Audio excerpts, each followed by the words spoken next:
మన ముకుందాలో Christmas and new year offer వీఏపై ఫ్లాట్ 10% తగ్గింపు. వివరాలకి సంప్రదించండి. నమస్కారం. నేను రమారావి. 2025ని పూర్తి చేసుకుని 26లోకి వెళ్ళబోతున్నాం.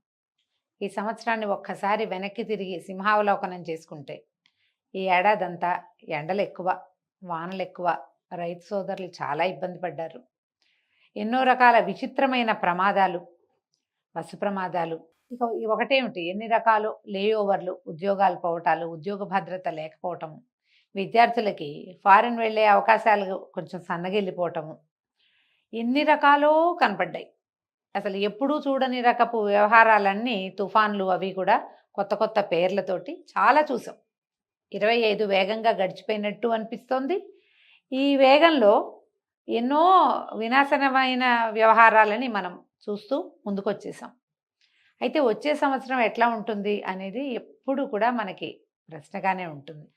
ఈ 20 డిసెంబర్ రాగానే 10-15 రోజులు గడవగానే నెక్స్ట్ ఇయర్ ఎట్లా ఉంది అనేది చెప్పడానికి ఎన్ని రకాల ప్రాఫెసీలు వస్తాయో, ఎంతమంది ఎన్ని రకాలు చెప్తారో, సోషల్ మీడియా అంతా అదే జరుగుతూ ఉంటుంది.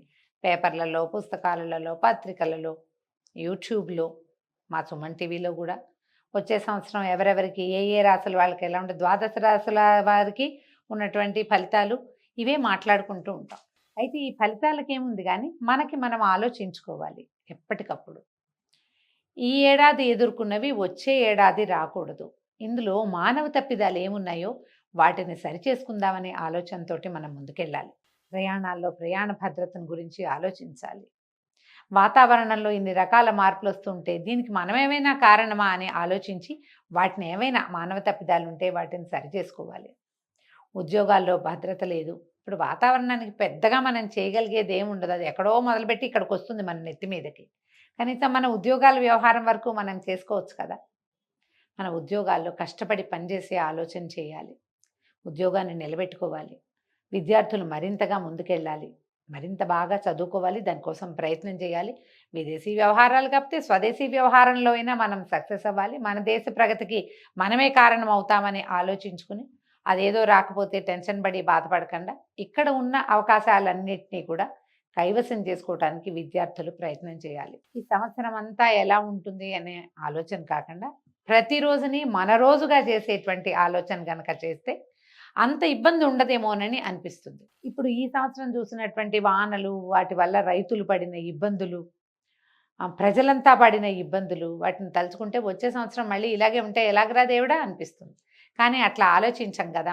మనం ఏమనుకుంటాం, హోప్ఫుల్గా వచ్చే సంవత్సరం బాగుంది, గోచారం బాగుంది, కాలసర్పయోగం తప్పిపోతుంది ఫిబ్రవరి తోటి, గురుమౌఢ్యం పోతుంది, తర్వాత మంచి రోజులు వస్తాయి అని హోప్ఫుల్గా వెళ్తాం. ఈ హోప్ అన్నిట్లలో అన్ని వేళలా ఉంటేనే మన జీవితం బాగుంటుంది. దీంట్లో మొదట మానవ సంబంధాలు మెరుగుపరుచుకోవాలి. ఈ 25లో మనం చూసిన ఈ రకరకాల సమస్యలతో పాటుగా విచ్ఛిన్నమైన మానవ సంబంధాలని విస్తారంగా చూసాం. పేపర్లకు ఎక్కిపోయి, టీవీలకు ఎక్కిపోయి, సోషల్ మీడియా అంతా ఎక్కిపోయి, వివాహ సంబంధాలన్నీ విచ్ఛిన్నమైపోయి రకరకాల కరమైన హత్యలు లాంటి వ్యవహారాలు కూడా చూసాం మనం. వీటన్నిటికీ కారణం ఏంటండి? మనలో ఉన్నటువంటి మహత్వాకాంక్షలే కాదు. మనకే ఎంతసేపు ఉన్నది చాలదు, ఏదో కావాలని. ఇలా ఉంటే పనికిరాదు, ఏదో కావాలి. ఆ ఏదో వచ్చాక ఆ ఏదో ఉన్నవాడికి పాతదే కావాలి, లేదా ఇంకొకటి ఏదో కావాలి. ఈ ఆశకి హద్దెక్కడుంది? ఆశకి అంతెక్కడుంది? ఈ అంతులేని హద్దులేని అత్యాశలకి వెళ్ళకుండా మనుషుల్ని మనుషులుగా స్వీకరించి మన పరిస్థితుల్ని ఇవి మనకి సంబంధించినవి, ఇవి మనకి దొరికినవి అని స్థిరపరచుకుని స్థిమితపడి గనక మన జీవితాలు ముందుకు తీసుకెళ్తే ఈ దెబ్బతిన్న మానవ సంబంధాలని మనం కొంచెం పునరుద్ధరణ చేసుకోగలుగుతాం. ఎప్పుడూ ఇతరులతోటి పోలిక పనికిరాదు, ఇతరులని సహించలేని తనము పనికిరాదు. ఈ రెండే మన ఈ సమస్యలకి కారణం.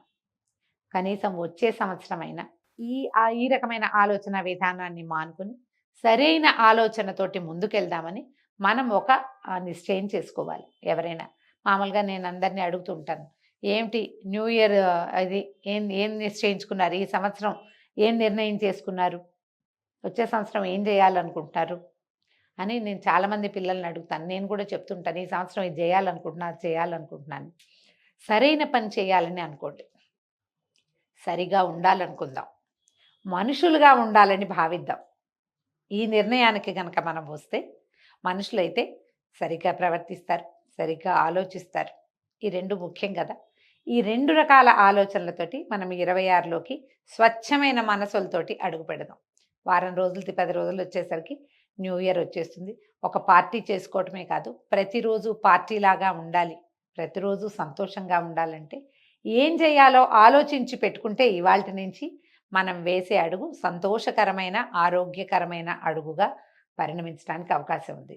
ఆలోచించి ముందుకెళ్దాం. ఇందులో మనతో పాటు మన సమాజం, కుటుంబ సమాజం, మన స్నేహితులు, మనం ఉద్యోగంలో ఉంటే గనక లేదా వ్యాపారంలో ఉంటే మన సంస్థలో మనతో పాటు పనిచేసేవాళ్ళు, మన కింద పనిచేసేవాళ్ళు, మనతో పని చేయించుకునేవాళ్ళు అందరూ కలిసికట్టుగా సంతోషంగా, ఆనందంగా, ధైర్యంగా ఒక మంచి సమాజాన్ని వైపుకి అడుగు వేద్దామని కనుక భావిస్తే ఈ వస్తున్నటువంటి సహజమైన వాటిని మనం ఎదుర్కోగలుగుతాం.